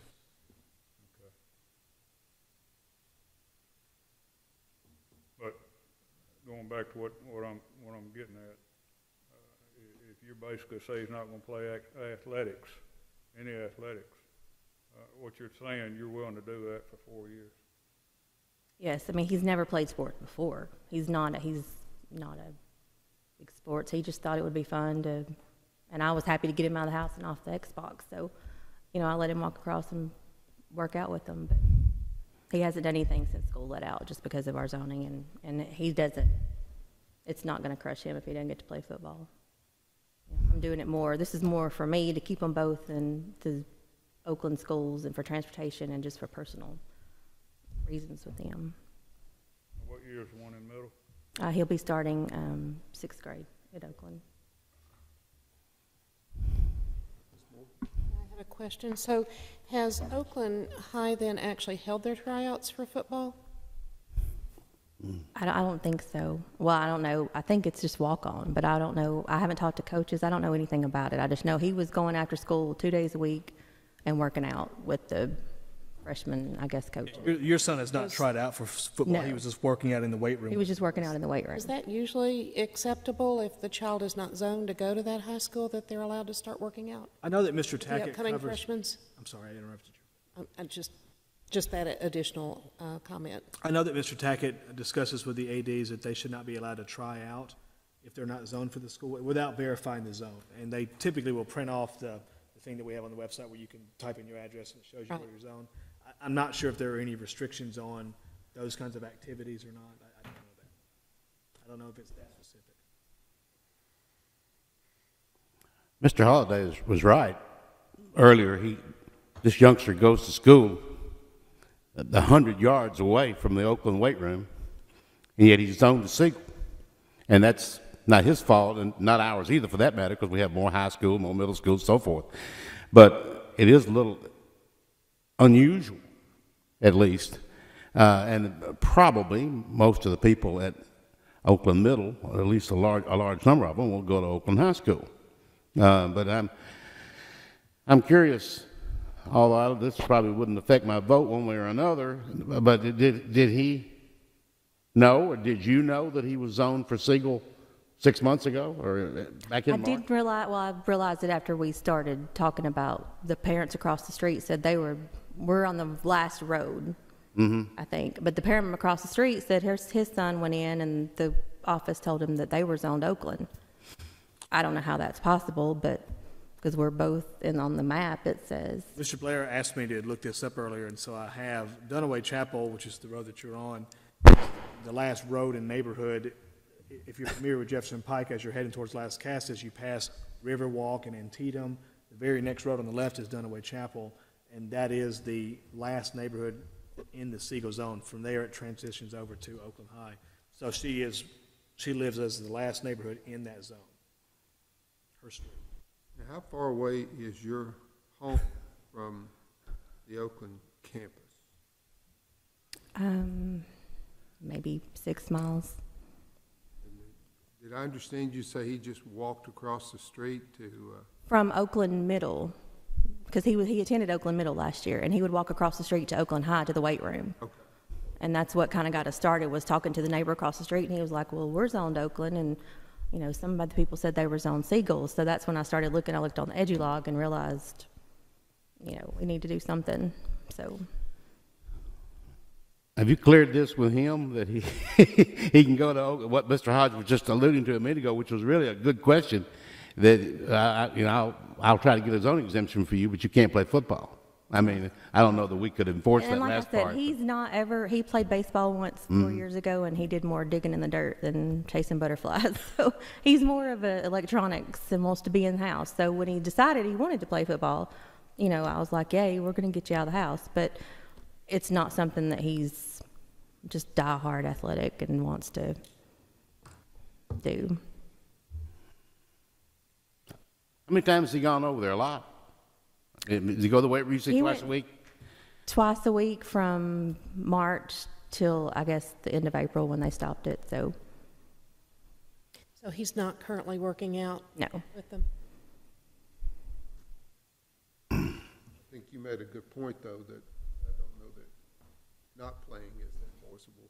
So that is a little fly in the ointment for us. So.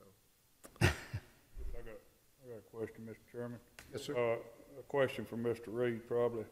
If I made a motion with this stipulation on it, him willing to go there to high school with no athletics involvement, is that something we could do?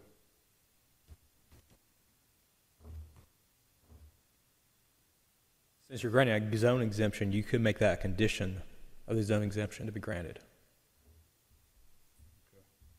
That will be a continuing thing forever, how long the board wants to have it in place. So that's going to be for 4 years, 2 years, 1 year, or whatever. So that would be tagged to him, right? Correct. Okay.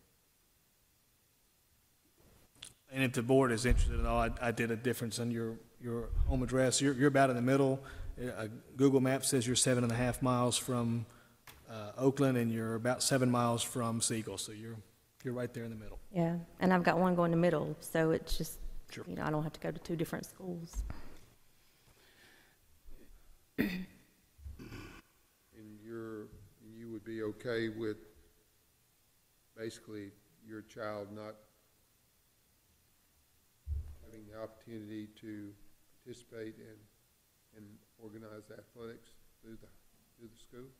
Well, like I said, he's not, I mean, it doesn't, you know, I mean, I would like for him to have the opportunity, but it's not something he has ever done. So it's not like I'm taking something away from him that he's been doing for the last, 4 or 5 years. But I mean, if Mr. Hodge makes that motion, Yes. if he was to make that motion and put that condition on that, you understand, that would lock Yes. him out of the athletics. I do. Everything. Bowling, soccer, basketball. I do. Okay. I do have one question. You said you have a younger child who's going into 6th grade. Is that correct? So she would be a freshman when he's a senior, assuming everything goes. He will. Yes. Does that younger child play sports? Because I'm sure that we would not want to separate the children when we get to high school if we could do that. We don't typically like to do that. Mhm. So does the younger one play sports? He plays baseball. Yes. So.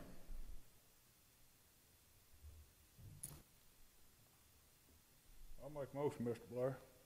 As I stated a while ago, allow this young man to go to Oakland High School as a convenience,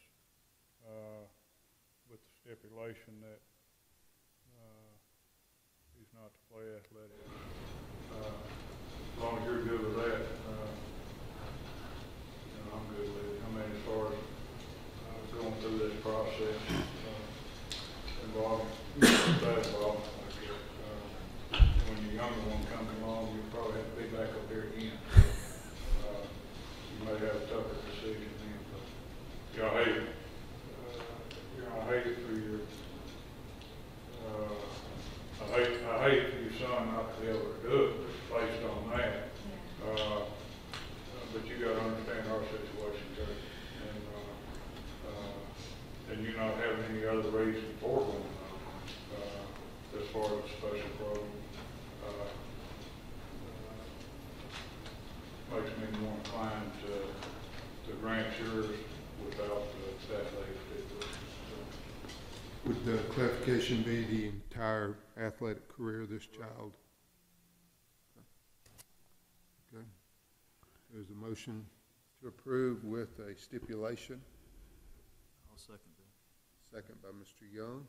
I just want to clarify, did you just ask, was it all 4 years? Is that what you asked? Yes, sir. Okay. Yes, sir. That's the stipulation. Well, I've got to ask this question. If she gets home, and you know your son, and I do not, but he may not want to, he may have rather go to Siegel and play. Yeah. What does she do then?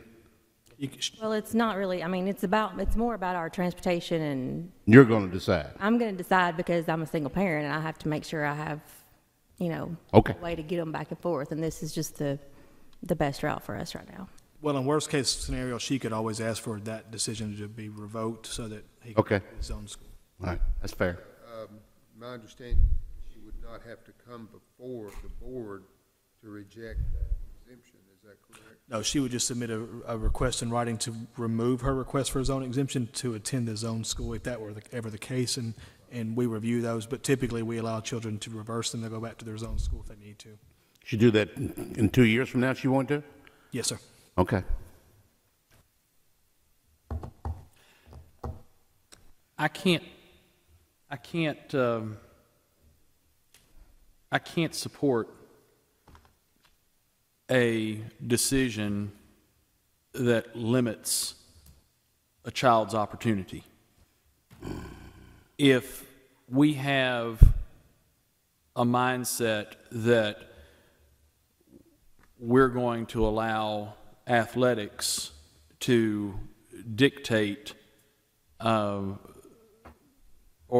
have this kind of impact on this decision, I think we may be approaching a place where things are out of proportion. In my mind, athletics, extracurricular activities, all of these things are an incentive or a reward for what we do in the classroom. That's why these things exist, not to satisfy personal hobbies or personal interest or personal passions, but as an incentive and a reward for what we do in the classroom. It's with that logic that I would cast a vote on this, maintaining that what we do in the classroom is the most important thing.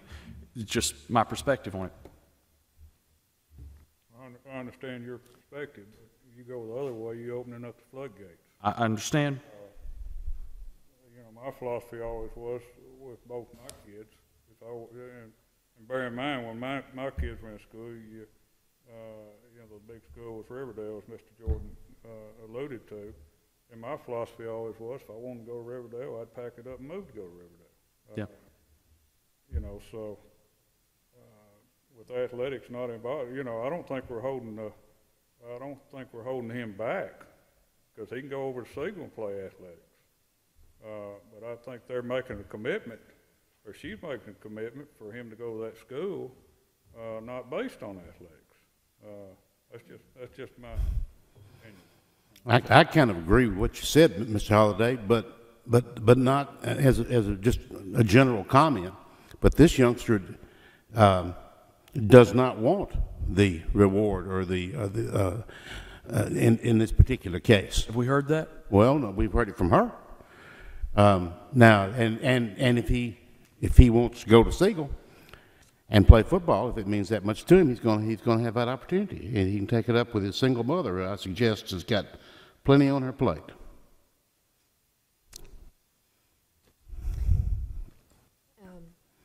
And I do see all the sides of this. I really do. I see it from the mom's perspective, and I'm listening to what Mr. Holliday says, but I keep going back to your application and the fact that the first reason for the request was that he's been at Oakland Middle School and has started freshman football, loves Oakland, and I've struggled with the whole transportation issue myself before, so I can truly relate to that, but my struggle's been the opposite direction, that, oh, well, you know, if we take them out of zone, then we're going to have to provide the transportation where this, you know, the county provides excellent bus service for the school that they're in zone for, and if he's not doing after-school extracurricular activities, I guess I kind of struggle and with that and concur with Mr. Holliday's thoughts on this.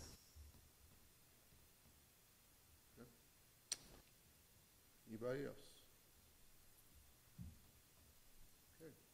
The motion is to accept the appeal with conditions. Stipulation that he is With not stipulation. play athletics, that's for 4 years. Before we take a vote, and Mr. Trotter, my position has always been in the years, it's always been compelling for me. You know, it's something just very compelling, and I've tried to consistently stay with the zone lines as best I could,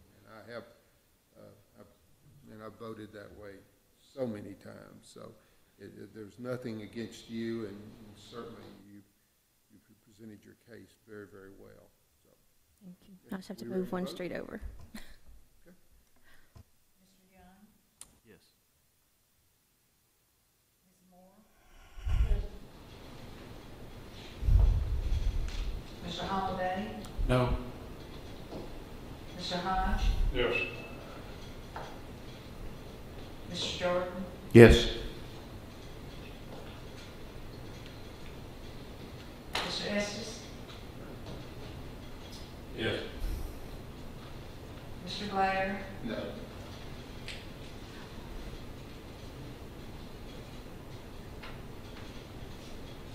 Motion carries.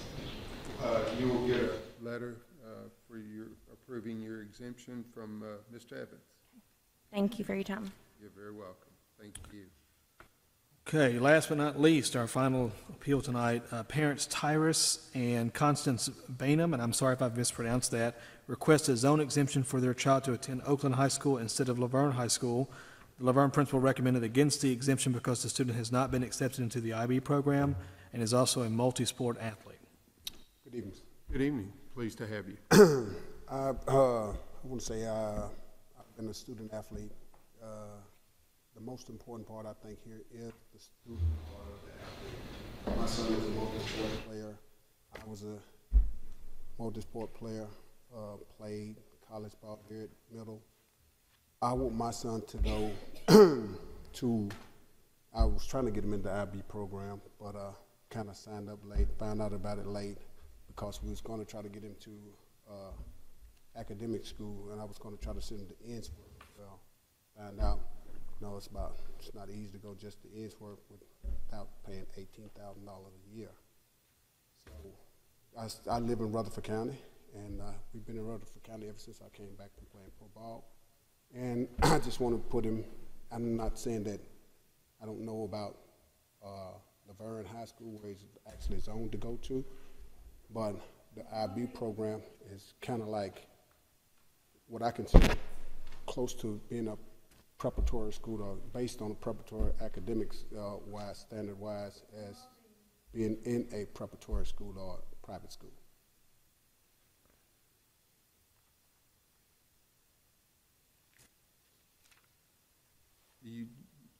You have applied to the IB program? No, we tried to, and they told us it was late, or I have to do something else to sign up for it, to get in it.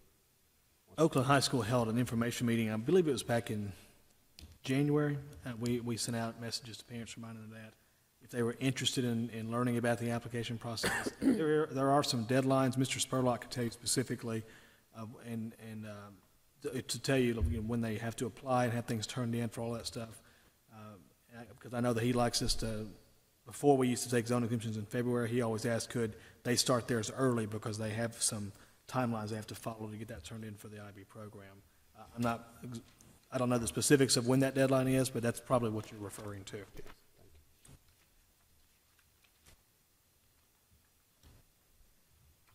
But again, any student that's accepted into the IB program, we do allow them to go to that school, regardless of whether they're an athlete or anything else. Do you know if there's still the opportunity for them to apply to the IB, Mr. Zagan?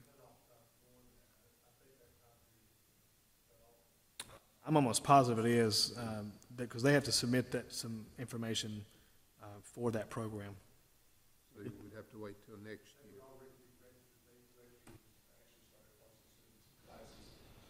We're sending, what we do during the summer is we send some of those teachers for the recertification of IB. The number of students that have enrolled in the IB program, and there's a mass recertification for IB teachers this summer. I want to say we spent about $30,000 for recertification for them. There are a certain number of spots for that program?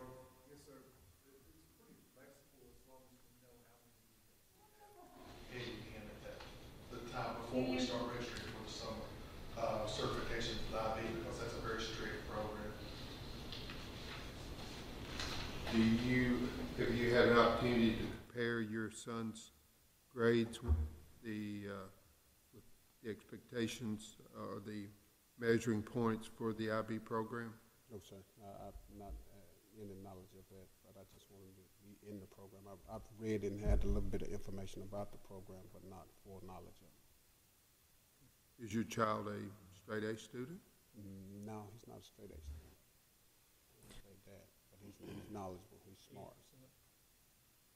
Typically, IB students are have to be in the top 10% of their class, top 10% typically. It's a little bit more than the magnet school. Magnet school is about top 5%. Would you classify your child as a high-achieving academic student? Makes pretty decent grades. I wouldn't say he's in the, I wouldn't say he was in the top 10 of his class this year. No, There's a strong probability he would not qualify academically for the IB program.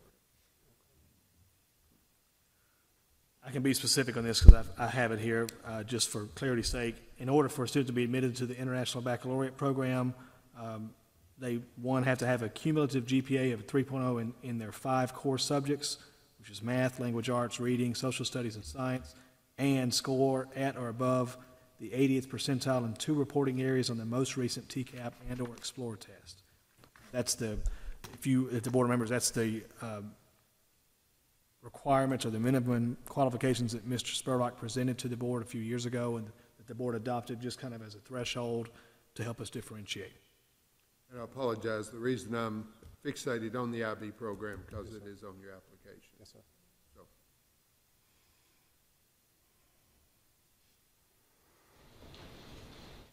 Questions from the board?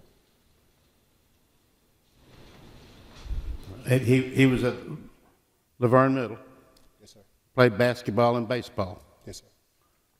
Wants to do that in high school as well, at Oakland High School, if he's admitted as a student there. But he could join the IB program next year if he qualifies? But typically it's as a freshman, you go through the four-year program there. Mm-hmm. But there would be a potential eligibility issue. I do know that high school, I just text Mr. Ash, the principal there at Burke. He had 1,240 dual credit hours in his school that last year alone, which are those advanced courses as well. So there's opportunities for advanced courses that we're learning as well. They have the AP classes just as the other high school. Not as big because he leans more on the dual credit, so that the students have that credit at the university when they exit. Many of those students are exiting with 21, 27 hours of university credit when they're leaving. Like I said, he just texts me back at 1,240 credit hours given to his students.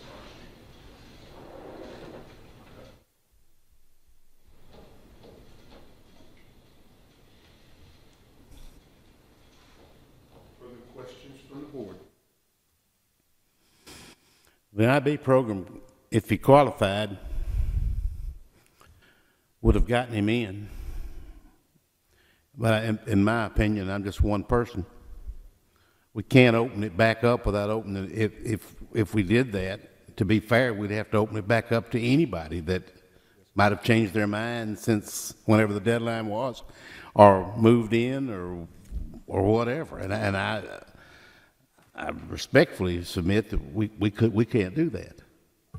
I can't do that. I'm looking. This is a young man right back here. I'm looking him in the eye, and I don't know where you're going to school. We haven't had a motion yet, but young man, wherever it is, you're going to be all right. I'm pretty sure. But I know maybe you don't want to hear that right now, but I think you're going to be fine. May I ask how tall you are? Pardon me? How tall are you?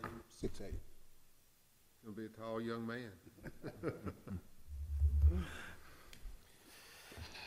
Question is, I still want to get my son into Oakland as opposed to going to Laverne. What are the steps, or do I have to move to that zone?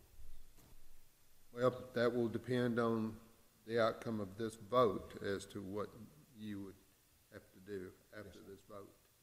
So we haven't had a motion and a second yet. Okay, well, I'm getting ahead of myself. Sorry about that. But I have a feeling it's coming soon. So His options would be to move, or he could, I'd hate for him to have to do that, but depending on the outcome of any motion and vote, he could seek legal counsel. That's always open to everybody in the United States of America. That would be your options.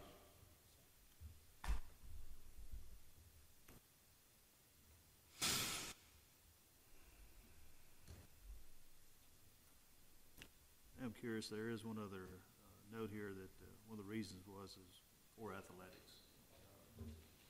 If he was not allowed to play athletics at Oakland, would he still be wanting to go to Oakland? That wouldn't really matter to me because I actually coached my son in after school athletic basketball. Like I said, I was a student athlete once, and I got all sidetracked once I was in high school, and I had to hustle to get my grades up for me to actually come to Middle Tennessee State to play basketball. So therefore, the athletic part of it is not important to me as a student athlete and academic part of it. Yes, he does play basketball, baseball, but to get him in school is where I want to go to better him as a student and a citizen. You know, it's not just a student athlete. The athletic is not.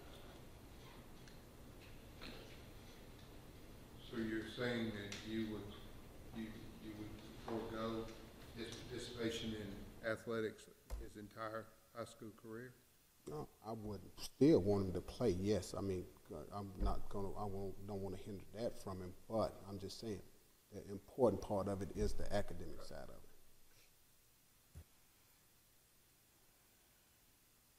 Chairman and Yes, ma'am. Chairman, I understand that Oakland has already had their baseball tryouts. Yes, and Right.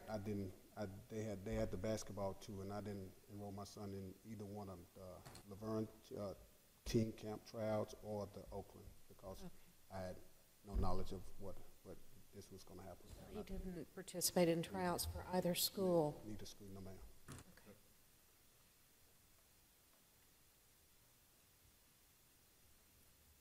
What I hope everybody has appreciated tonight is the thoughtful consideration of each appeal. It's taken some time and a lot of conversation, and so these are, I hope everyone is walking away tonight saying, you know, that board really carefully considered my situation.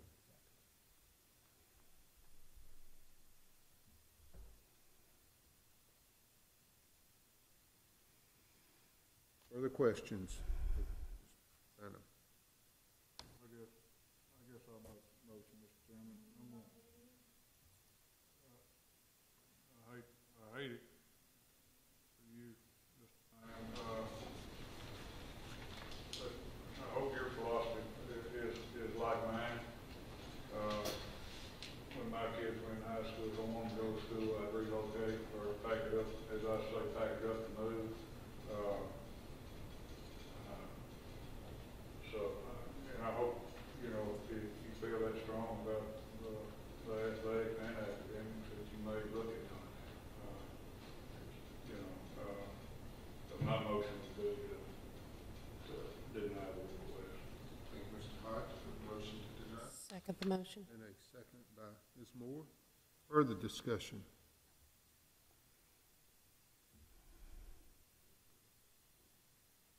Ms. Joyce, call roll, please. Mr. Estes? Yes. Mr. Hodge? Yes. Mr. Holliday? Yes. Mr. Jordan? Yes. Ms. Moore? Yes. Mr. Young?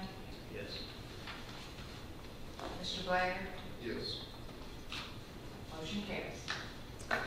Your appeal has been denied, and but we wish you well, and we think with a highly involved parent such as yourself and your ability to mentor, your son is going to flourish and do very well. And of course, we've explained your other options, but again, we wish you well. Thank you very much. Thank you. That concludes the appeals. Mr. Holliday. I'm sorry to trouble the board with this question, but I feel it necessary to ask. Mr. Reed has, and I'm going to ask Mr. Reed to give us, because he's going to choose his words carefully as he always does, a very simple answer. In your opinion, has the board made decisions tonight that are contradictory and give you reason for concern about our legal standing were there to be a court hearing? I think what the board has done tonight is given careful consideration for every case on a case-by-case basis and looked at the unique circumstances that were present in each individual case. And that's what the board is charged to do. So, of course, tonight you had some appeals that were granted and some were denied. And the board, each individual board member would have had different reasons in their own mind to grant or deny those specific appeals they heard. So with respect to whether this body has properly considered the appeals and acted appropriately, I think the body has done that. It is very important that this body act consistently with respect to how it receives appeals for zone exemptions and be fair and impartial to everyone and treat people equally. That is an important consideration the board needs to keep in mind. But the board definitely tonight had very lengthy hearings, longer than I've heard in some years, with regard to a number of the appeals that you've considered tonight.